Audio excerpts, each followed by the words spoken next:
I think a lot of people, they're always like, they're always very confused when I'm like, hey, congratulations, or you go girl, or looking great, or you did awesome tonight. But I think what people don't realize is success really, it's really not a pie. So if you succeed tomorrow and get signed to the WWE, why shouldn't I cheer you on? If you Right. get to be in the main women's match at AEW, to like, for example, tomorrow, whatever the case may be, does that mean I should hate you? Absolutely not. Because if you do amazing, that's going to open so many doors, not just for yourself, but for others just like you, and for Right. other people that deserve an opportunity, deserve a chance. You know, like success really isn't a pie. The more success, the more 10,000%. opportunities. Yeah, and it's a team effort. Wrestling's a team effort. We all have to work together, you know. If you make somebody look good, like you're making yourself look good. So it really is a whole complete effort. And I think that's getting lost in translation. Because, you know, when women congratulate each other, I feel like people think it's fake and it's petty, and it might be, but in reality, like we need to cheer each other on because we're trying to make us stronger as a community and keep trying to grow this thing that we all love. So. Exactly. Instead of this women's wrestling stigma, we want to grow it in a positive manner instead of indirectly becoming all the stereotypes that people portray it to be. Yeah. Essentially, you know. Yeah, yeah. And I love what you said. Like it really is a team effort in there. And I've always felt like if I sell somebody's move, awesome, they look better. If someone sells my stuff and then later on they win, and they sold my stuff awesome, then they beat someone who was awesome. Like Right. that's like that old school training that I got, like it taught me that way. You know, it taught me that everything has a purpose. There's a spot for almost anyone. It's just a matter of where you fit into the puzzle. You know, where do you fit onto the show, and are you wrestling according to your spot and helping elevate the entire show as a whole? You know? Yeah, 10,000%. Okay, Dish, I'm going to put you in the hot seat. So last year, I believe, you got to wrestle with me in a singles match for the first time, right? Yes. At NPWL versus Lucha Patron. And what was crazy was we didn't realize that Imagine Dragons was live in our sold-out crowd. Did you not realize that? Are you kidding? No, I'm not.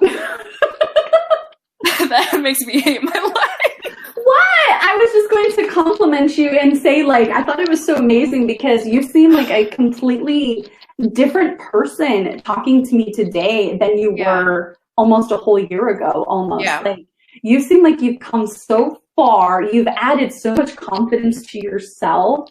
And I can just see, like, the woman you're supposed to be talking to me right now. And it seems like you were in a much more negative space last year, even like I was even. And this year, it's so different. And I want to kind of give a shout out to that progress because self-love and working on yourself is so hard to do. And a lot of the talk on this podcast is really about that because so many people struggle with trying to not just stay true to who they are, but trying to better themselves every day. You know, social media sometimes makes that hard because people tend to act like mindless, heartless drones instead of taking responsibility and treating other people.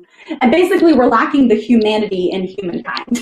Right. And so self-love is so hard. You know, you can't buy it in a store. You know, like it doesn't work that way. You know, it doesn't matter if you have a lot of money. It doesn't necessarily mean you love yourself. Just like if you have a lot of success, doesn't necessarily mean you're happy. And I can hear you. I can hear in your voice and how you're speaking right now that you've come so far, like here.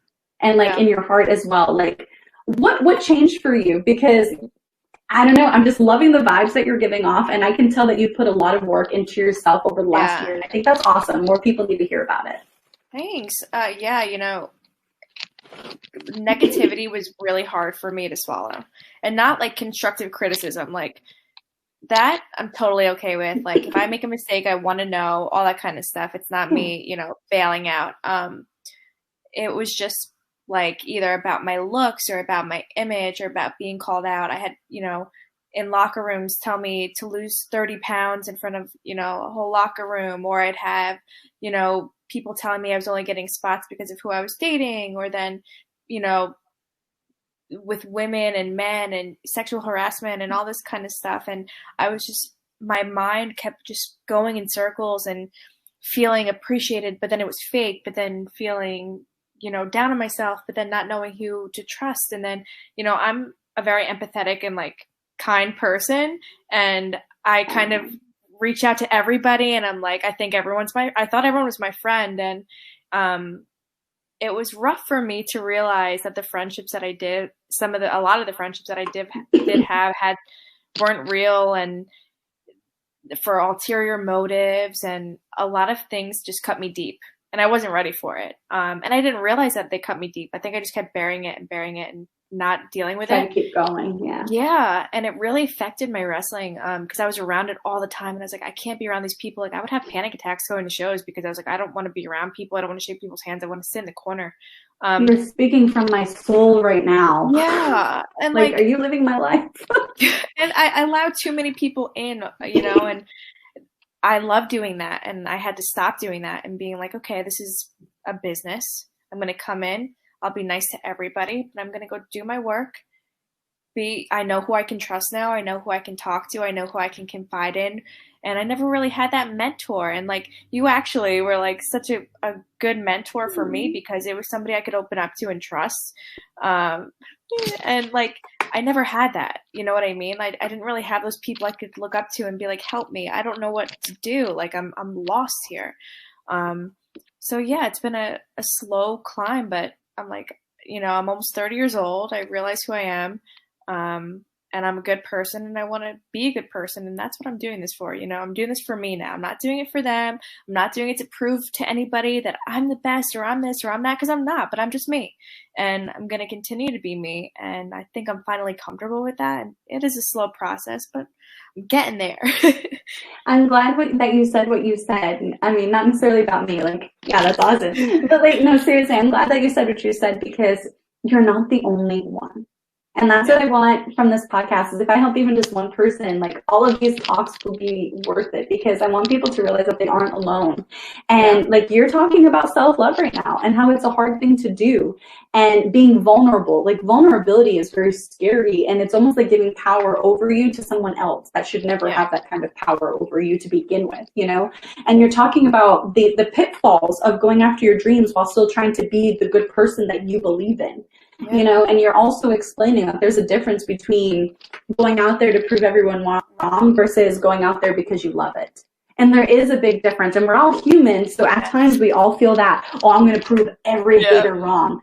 But at the end of the day, that's not really going to make you happy, right? Because it doesn't matter what you say. It doesn't matter how much proof you have.